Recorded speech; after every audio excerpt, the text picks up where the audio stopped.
제가 오자마자 한 것은 캐나다 오홀러 모두가 하는 신넘버 만들기입니다. 신넘버는 우리나라로 치면 외국인 등록번호 같은 느낌이고 이게 있어야지 일을 할 수 있는 것 같았어요. 밴쿠버 다운타운에 있는 서비스 캐나다에서 만들 수 있고요. 평일 아침 8시 반에서 오후 4시까지 문을 열고 줄이 굉장히 길고 오래 걸린다는 소문을 들었었는데 생각보다 오래 걸리지는 않았어요. 8시 반 오픈 시간 맞춰갔는데 줄이 있기는 했지만 한 30분 만에 끝난 것 같습니다. 여권이랑 워크퍼밋 같은 서류를 챙겨갔고요. 부모님 영어 이름을 말해야 했는데 제가 이거를 알고 있었는데 이제 정확한 여권 영어 이름을 기억해 놓는 걸 깜빡했더라고요. 다행히 직원분께서 꼭 모든 스펠링이 정확히 같아야 할 필요는 없다. 적당히 같으면 된다고 해주셨어요. 아마 나중에 본인 확인용 질문 같은데 쓰이는 것 같아서 저는 제가 대답한 부모님 영어 이름을 메모장에 따로 적어놨습니다. 워홀러의 또 다른 필수 과정, 은행 계좌도 만들었는데요.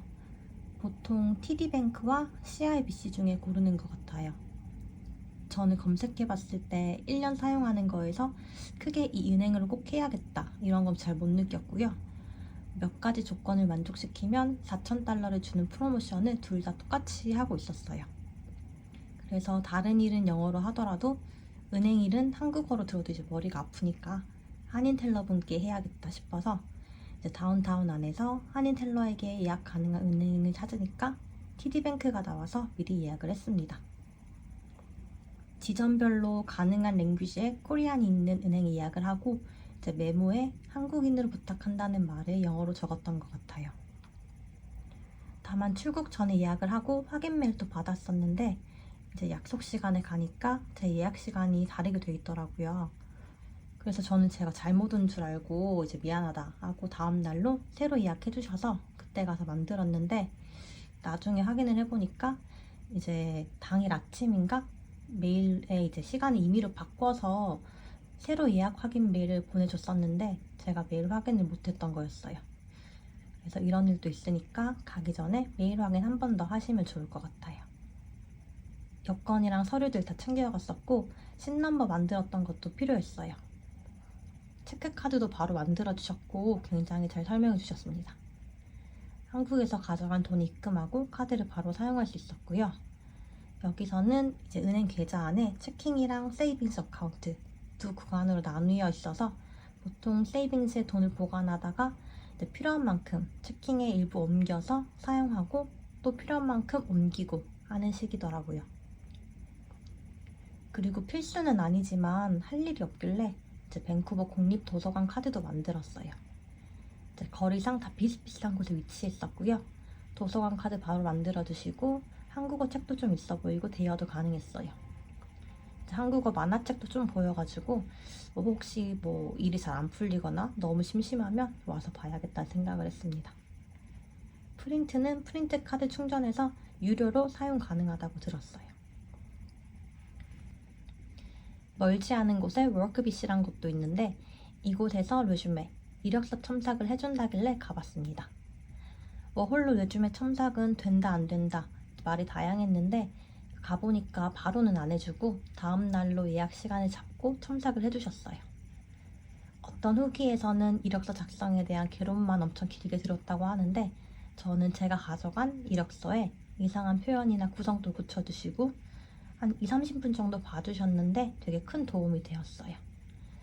그리고 워크비시에서 하루에 15장까지 무료로 프린트가 가능합니다.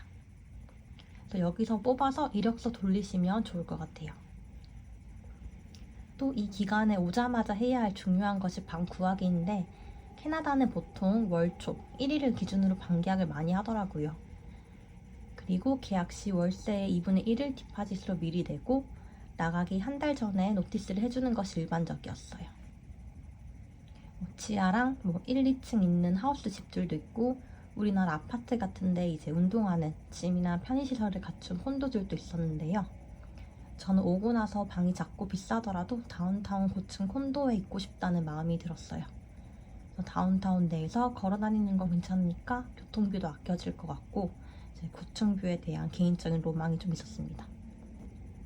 콘도는 보통 화장실이 있는 마스터룸, 세컨룸, 베란다를 방으로 쓰는 솔라, 창문 없는 창고인 덴, 거실 이렇게 나눠서 룸메이트를 구해서 많이 살더라고요.